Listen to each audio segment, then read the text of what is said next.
Aujourd'hui, je viens d'avoir 34 ans, la moitié de la vie, disait Michel Léris, et je me retrouve avec les boucles d'oreilles main offertes par Mylène Tournier, comme dans La Famille Adams, qui est ma sonnerie de téléphone, à écouter des vieux groupes que j'ai écoutés au collège, et c'est un peu la honte de retomber dans Offspring. Je crois qu'il est temps de parler de fantômes. Il est tard, on y va.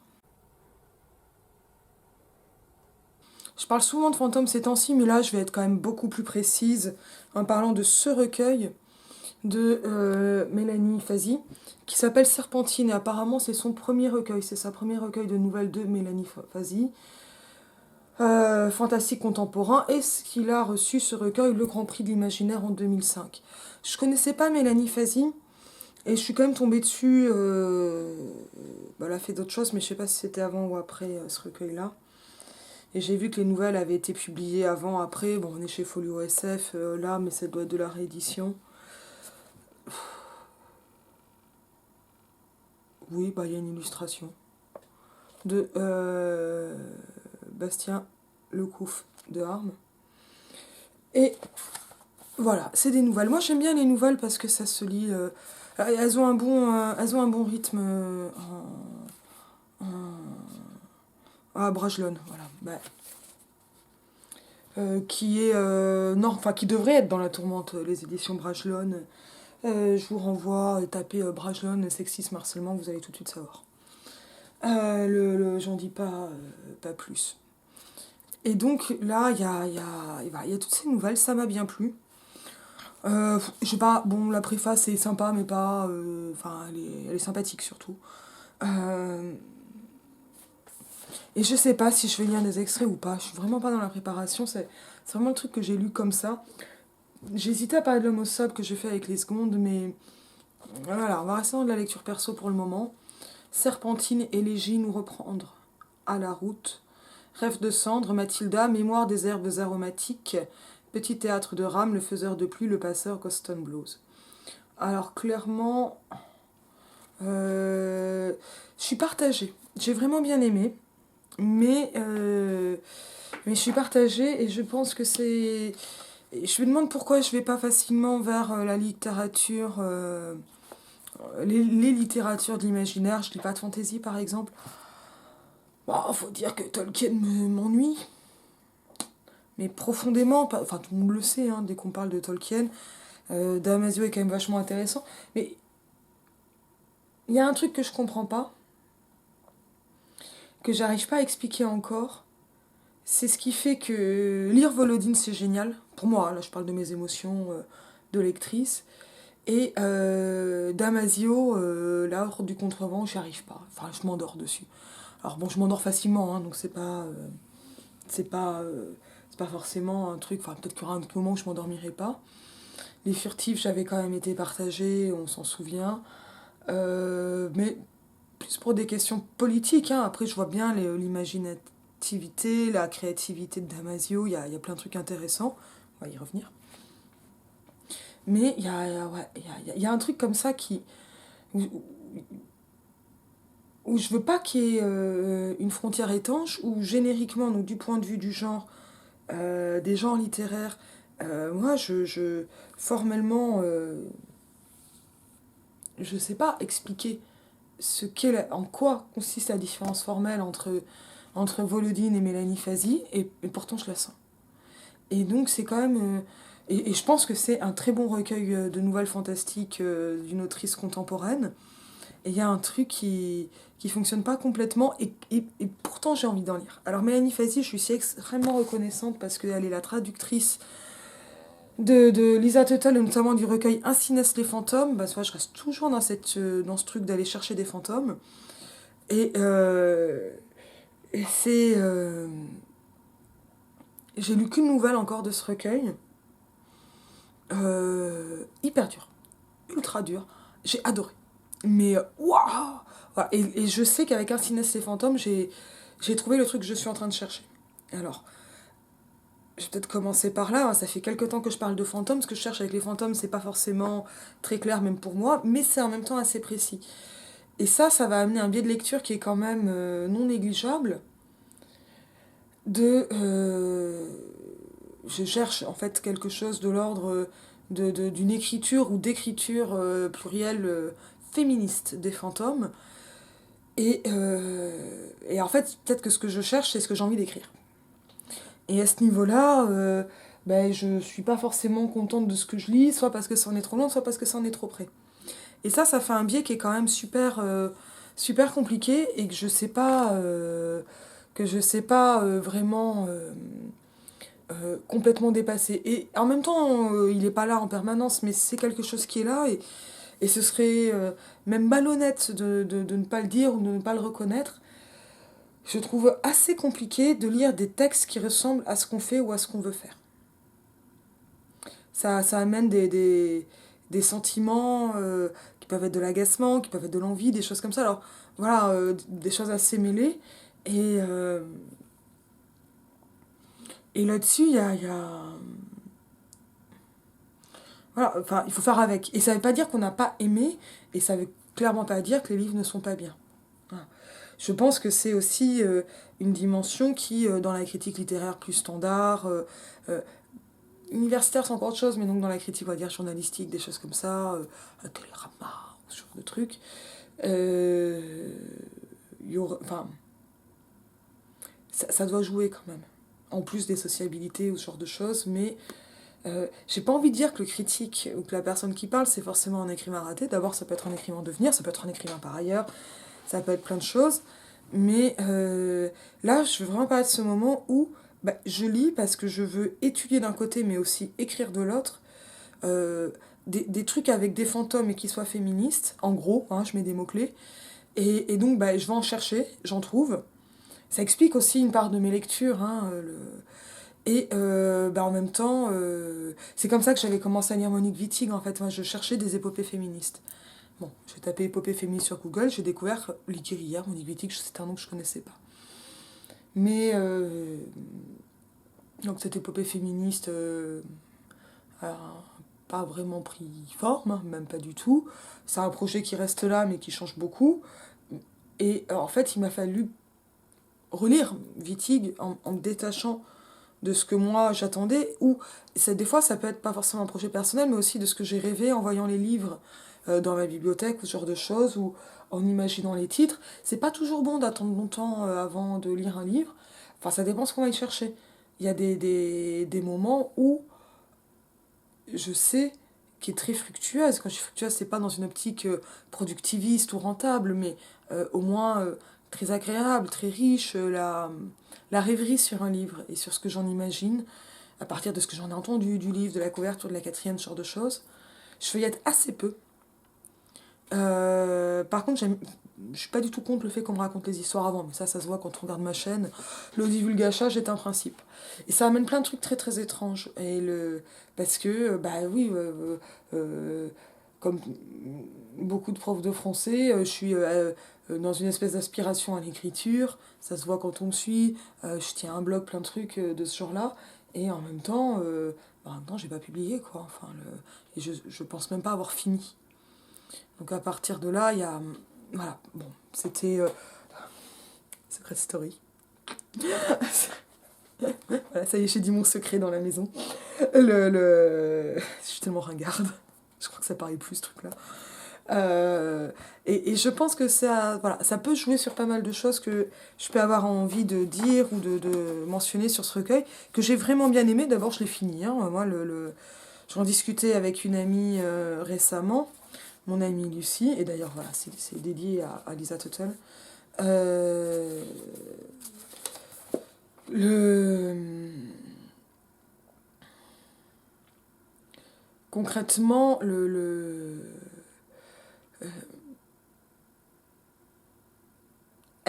me disait qu'elle allait sauter des pages quand elle s'ennuie dans un livre, mais qu'elle avait besoin de finir.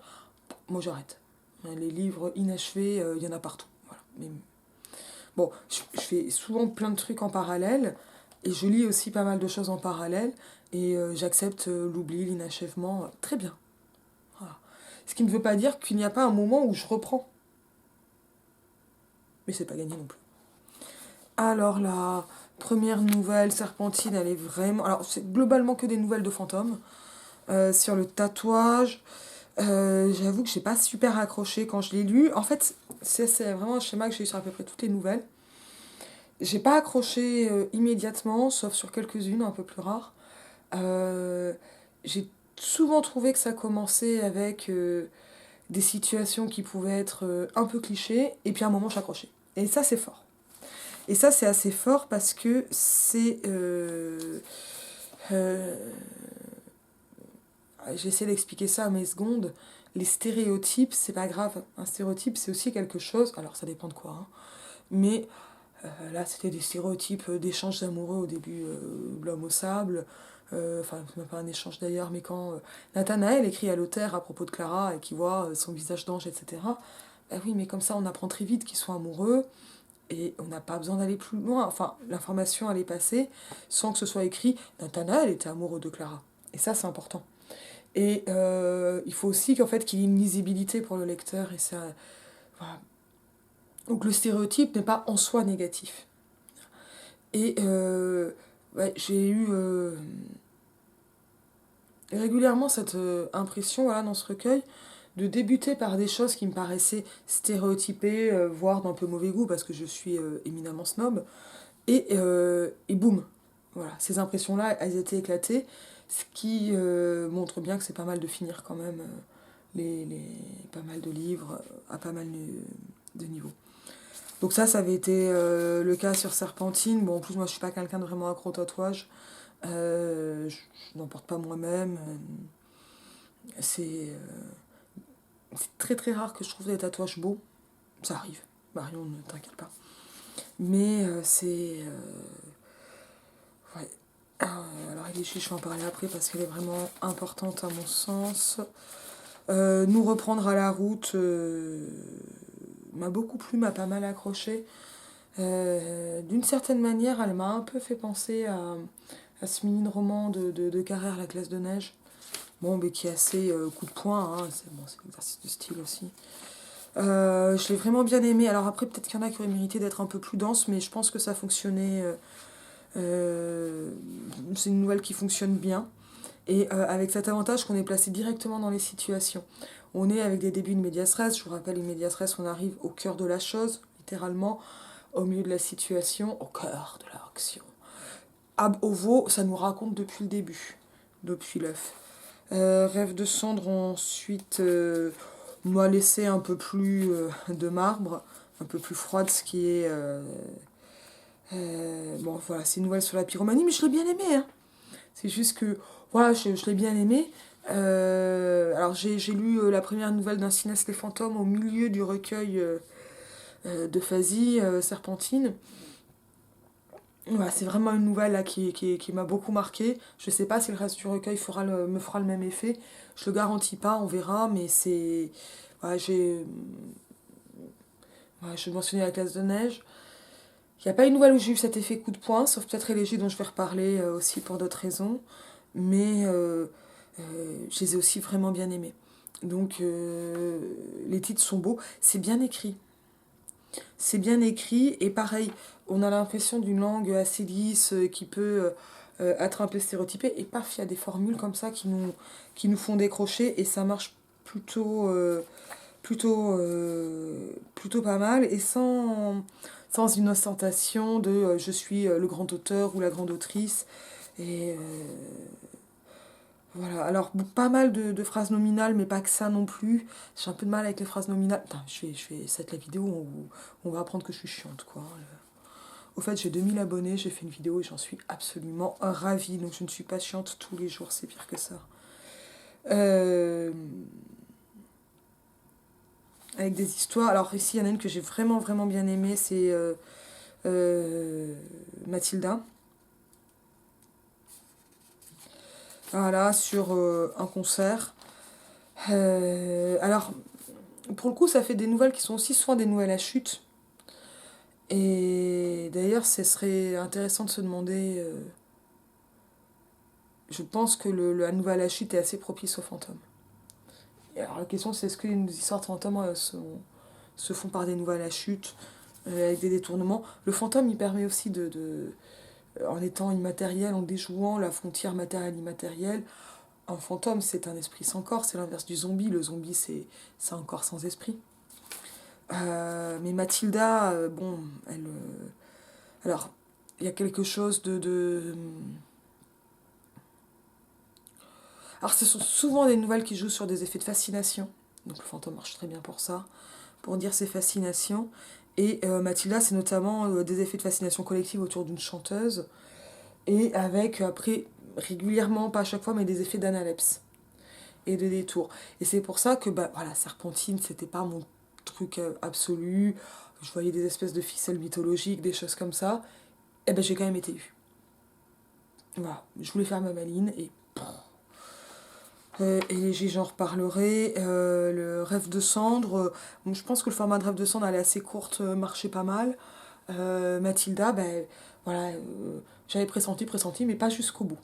Alors que je suis pas mauvaise normalement pour deviner les twists finaux ou ce genre de choses, mais là, j'ai pas été finaude pour le twist final. Euh, voilà, mais et donc je pense que la dimension un peu stéréotypée, et je le répète, stéréotype, c'est pas un mot négatif, que je peux avoir au début, elle prépare justement ces twists. Et, et c'est quand même suffisamment fin. C'est pas de l'écriture à gros sabots pour qu'il n'y ait pas d'entrave non plus à la lecture ou de lassitude, ce genre de choses. Alors j'ai vraiment beaucoup aimé Mémoire des herbes aromatiques, parce qu'elle me semble aussi être un peu plus comique, et bah, moi j'aime bien rigoler. Elle débute à la page 147, ouais, on est là. Pour plein de raisons. Alors celle-là, je vais un peu la lire, puis je pense que je reviendrai à Élégie. Tu ne t'attendais pas à me retrouver ici. Pas derrière cette façade peinte du bleu et du blanc traditionnel, juste histoire de signaler aux touristes égarés qu'ici on mange grec. Pas entre les murs d'un endroit qu'on aurait baptisé pour faire couleur locale, la taverne de Colchide. Tu m'avais quitté sur une île, tu me retrouves dans un restaurant échoué au milieu d'un quartier où toutes les gargotes se ressemblent. Et maîtresse des lieux avec ça. Te voici, sur mon terrain. Le parfum des épices t'enveloppe comme une brume de chaleur en même temps que la semi-pénombre. Des senteurs d'huile d'olive, de muscade, d'oignons revenus, d'herbes et de viande grillée. Le miel de mes desserts, derrière cette première strate. Et une trace d'encens pour masquer des odeurs de cuisson, moins plaisantes. C'est moi qui fais le premier pas. Sinon, tu resterais planté là, partagé entre l'envie d'entrer et celle de tourner les talons. Tu n'as plus l'air si sûr de toi, hein? C'est une surprise pour moi aussi. Mais j'avais espéré que tes pas te conduiraient ici un jour ou l'autre. Après tout, nous avons l'éternité. Ne prends pas racine, Odysseus. Tiens, assieds-toi donc à cette table dans le coin. On pourra y parler tranquillement. Je préfère Ulysse. C'est un nom plus pratique à porter ces jours-ci. Je ne peux pas m'empêcher de ricaner. Avec quelle fierté tu prononces ce nom, dis-moi. Il te va comme un masque. Mais puisque tu as laissé les livres tranchés pour toi, comme un masque, voilà. Là, on est vraiment dans... Ça ressemble à un stéréotype et ça n'en est pas. À ta guise, mais de mon côté, rien n'a changé. Tu peux toujours m'appeler Circé. Tu traverses les rangées de tables dont l'azur et le blanc des nappes adoucissent le bois sombre vers celle que je t'ai indiquée. Tu as gardé cette assurance dans la démarche, malgré l'effet de surprise. Et une stature imposante à travers les siècles, sous le tissu blanc de ta chemise, je vois jouer ces muscles qui, autrefois, savaient seuls bander l'arc que personne ne maîtrisait. Les années n'ont pas voûté tes épaules, ni tassé ta haute stature. Tu me dépasses toujours de 2 bonnes têtes au moins. Et ça va continuer. Et donc, en fait, bon ben, en gros, Circé tient un restaurant, Ulysse vient bouffer.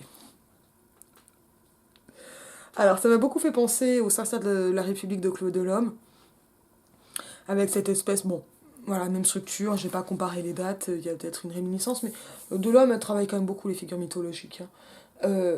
Aussi, et bon, on n'a pas spécialement... Enfin, elles ne sont pas seules hein, sur ce terrain-là, c'est quand même quelque chose d'assez balisé. Avec humour, c'est quand même assez intéressant, une dimension...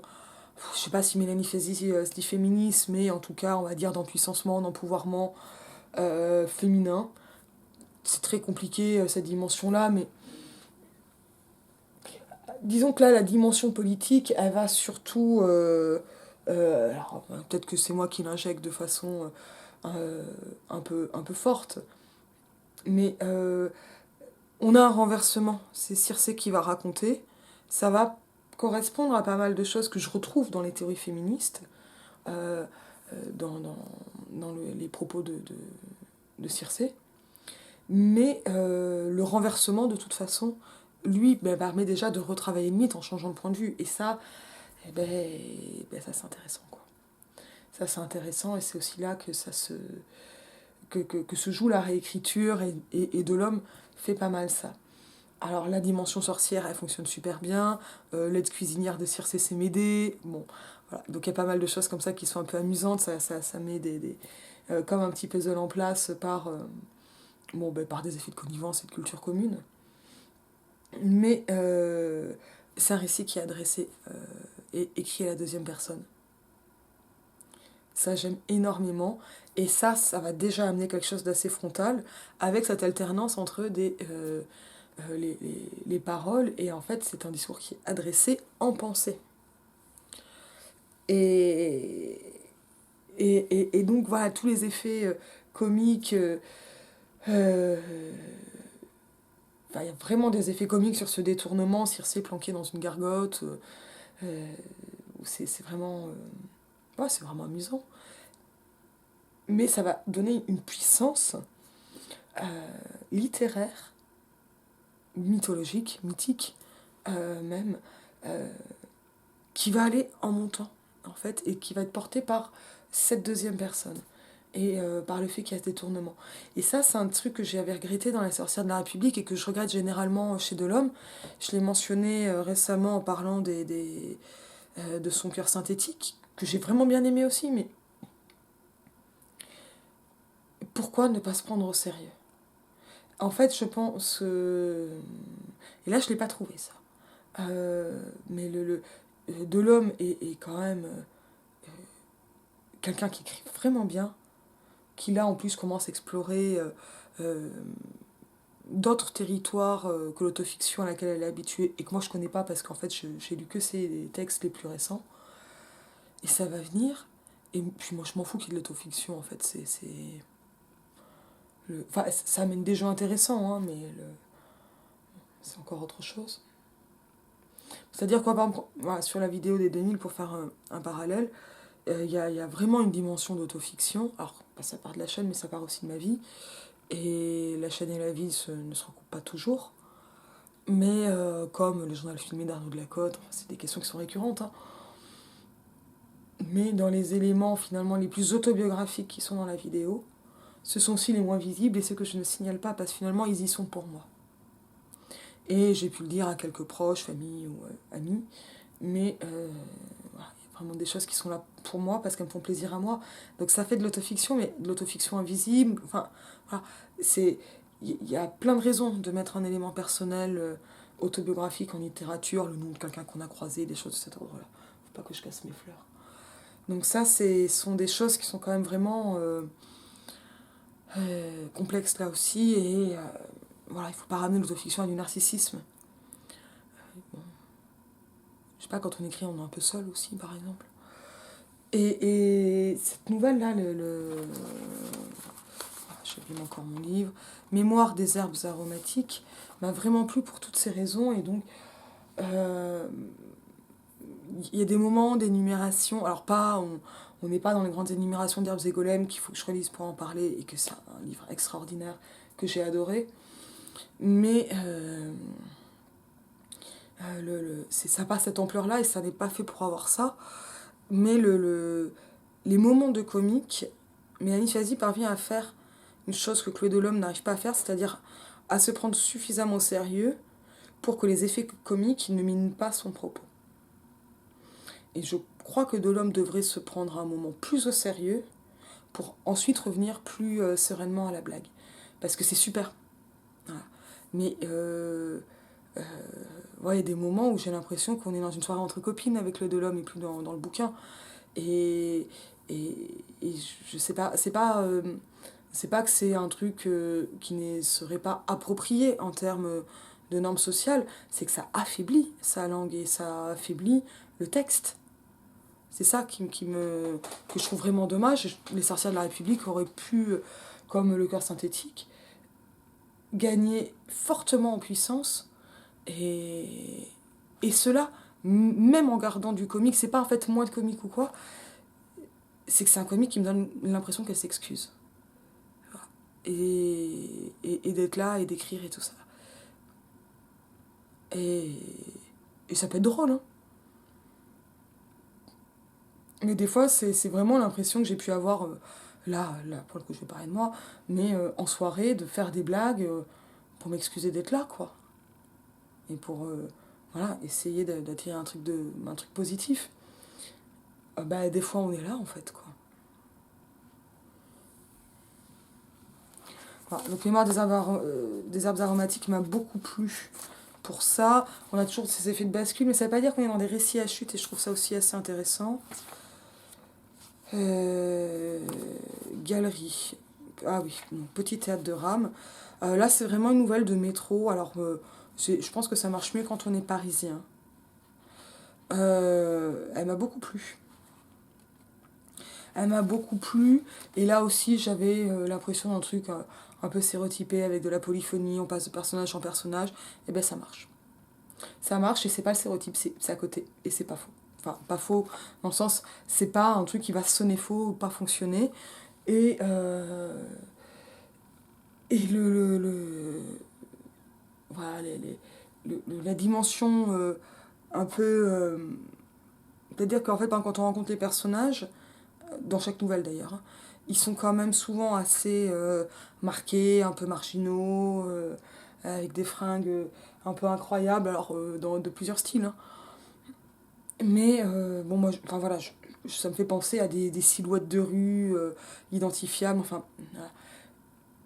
Et donc ça fait ça a l'avantage de nous mettre très rapidement une image en tête, et très rapidement cette image, elle se décroche, elle se détache un peu. Donc ça marche pas mal. Le faiseur de plumes m'a vraiment beaucoup plu, parce que c'est notamment pour cette image très belle où un monstre sort du dessin d'un enfant.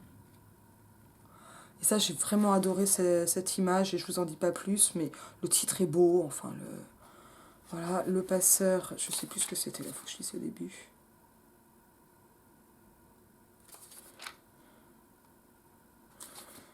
Ben, je sais plus ce que c'était. En le lisant, je me souviens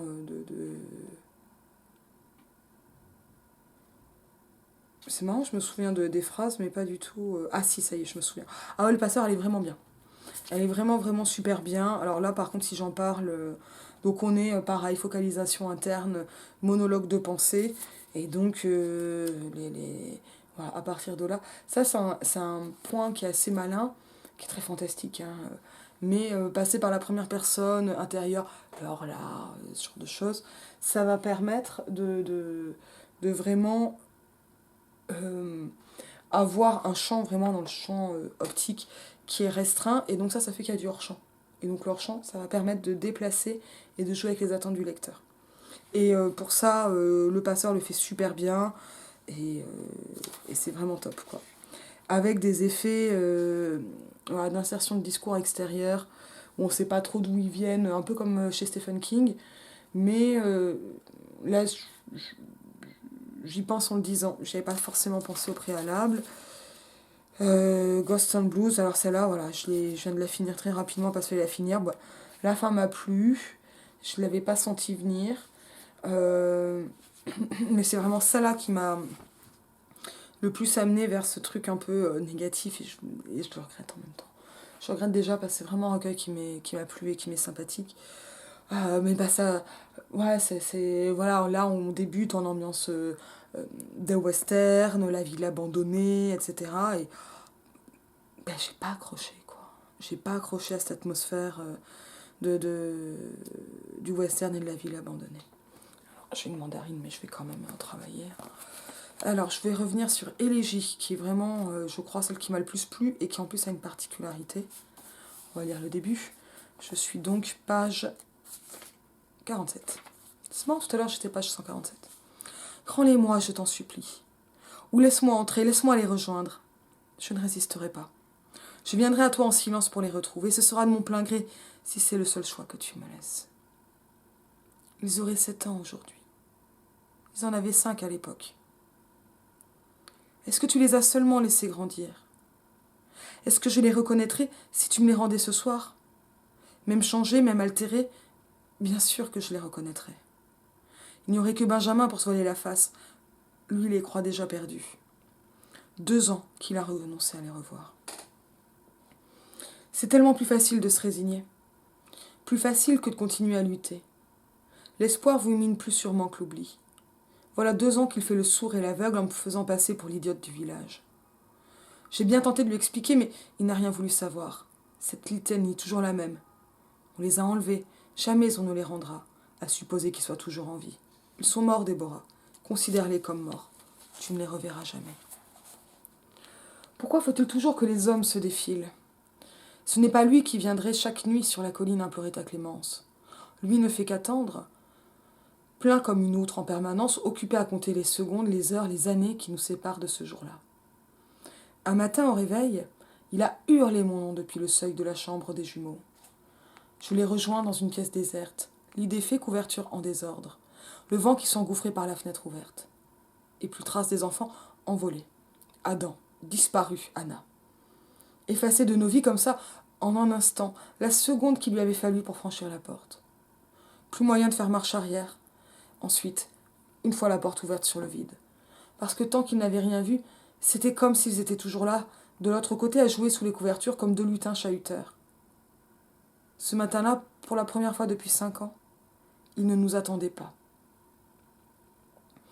Benjamin a ouvert la porte et vu la chambre vide. Ensuite, il était trop tard pour refermer les yeux. Il s'est vidé d'encre ou comme une baignoire dont on retire la bonde. Il tenait encore la poignée de la porte quand je l'ai rejoint et que j'ai vu à mon tour.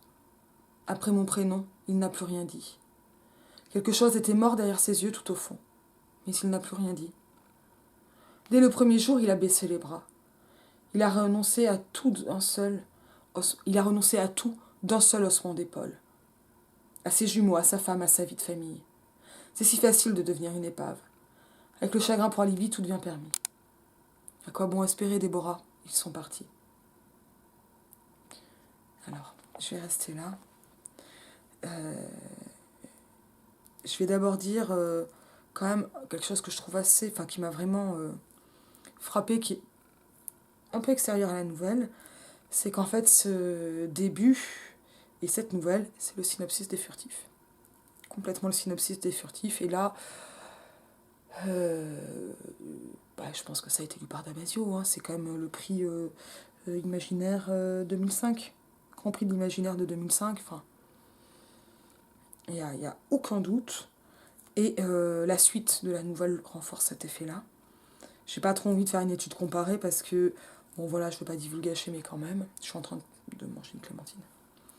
Mais voilà, ça m'a quand même troublée, et d'autant plus troublée que, bon, voilà, alors après on passe des jumeaux à une seule fille, il y a plein de choses qui vont changer dans la suite, et évidemment que les Furtifs est bien plus long qu'une nouvelle, voilà, qu'il se passe bien d'autres choses dans les Furtifs, mais c'est le début c'est l'intrigue principale des Furtifs qui permet de dérouler le reste. Et ce qui m'a d'autant plus frappé, et c'est vraiment proche, c'est vraiment proche, c'est le renversement. Que là, c'est une femme, et avec en plus une petite réflexion misandre, pourquoi faut-il toujours que les hommes se défilent en 2005, alors que dans les Furtifs, et ça a été en plus largement critiqué, et on parle du sexisme de Damasio, et je pense que Damasio a quand même quelque chose de profondément sexiste, qui là, me semble-t-il, se renforce. Moi je n'aurais pas parlé de plagiat, c'est plus compliqué, mais il y a quand même une grosse inspiration. Mais il y a aussi cette chose que... Alors, je vois en quoi Damasio a besoin d'un personnage principal masculin, et c'est pas, d'un point de vue narratif ou diégétique, un personnage masculin qui renonce, c'est pas très pratique. Mais c'est quand même frappant, ce renversement entre le père et la mère, entre cette nouvelle élégie et les Furtifs de Damasio. C'est très frappant. C'est une nouvelle qui m'a énormément plu. Alors, j'ai vraiment été marquée par cette ressemblance, hein, plus que troublante. Et plus que troublante, vraiment plus que troublante, et qui va continuer. Mais c'est, et il faut vraiment retenir ça, c'est une nouvelle qui est magnifique. Je crois vraiment que c'est ma préférée. Euh, Parce que là, on est aussi dans une nouvelle qui est adressée, mais beaucoup moins, on ne sait pas à qui elle s'adresse. Et on va avoir un effet qui est très proche de celui de La chambre au papier peint jaune de Charlotte Perkins Gilman, The Yellow Wallpaper, je crois en anglais. J'ai fait une vidéo dessus, peut-être que je la mettrai d'ailleurs à la fin celle-là. Euh, Parce que on est donc dans une première personne, discours de pensée, un monologue intérieur. Ça permet par un effet d'analyse, donc de retour en arrière, d'avoir un peu ce qui s'est passé. Enfin voilà, sinon on est paumé, on ne comprend pas en tant que lecteur. Mais on n'arrive pas à... C'est très proche, je pense qu'il y a vraiment enfin, que derrière Fazi, il y a Perkins Gilman. Euh, c'est très très... On a les mêmes effets donc sur la vision du décor et d'éléments du décor. Et également sur cette question si compliquée qui est la fiabilité du narrateur et donc ici de la narratrice. Est-ce que cette femme que l'on ne croit pas est en train de délirer ou est-ce qu'elle est la seule à avoir raison face à un truc improbable? Et ça, c'est vraiment ce que je cherchais en plus, enfin, ou dont j'avais l'intuition exactement, en cherchant des nouvelles fantastiques, pas forcément étiquetées féministes, mais dans lesquelles moi je vois un genre de féminisme, et ce projet-là, il s'éclaircira, j'espère, bientôt. Euh, de, de quelque chose. C'est-à-dire, je pense que le fantastique est très pratique pour parler de féminisme et pour penser des choses féministes, comme l'a fait Parkins Gilman avec The Yellow Wallpaper, où voilà, elle reprend beaucoup de codes fantastiques, mais le, le, elle les utilise pour dire aussi autre chose. Ça n'en fait pas un truc à thèse ou de la littérature d'engagement qui m'intéresse pas très souvent. Enfin, si aussi, parce que ouais, je lis beaucoup de textes politiques. Mais voilà, on est vraiment sur des moments où la littérature produit quelque chose qui n'est pas un savoir à comprendre comme une information transmissible, certainement pas un message dans l'œuvre, mais qui permet de transmettre une expérience, et pas forcément une expérience vécue, pas juste un ressenti, mais bon, des regards sur le monde et peut-être aussi des formes d'enfermement dans le monde. Et c'est ça, en fait, que je suis en train de chercher en ce moment. Et c'est pour ça aussi que j'avais pris La femme gelée d'Annie Ernaux, ce genre de choses. Alors que là, a priori, il n'y a pas de fantôme. Mais parce que j'essaie de voir comment la littérature raconte l'enfermement dans le monde sans qu'il y ait forcément une séquestration ou ce genre de choses.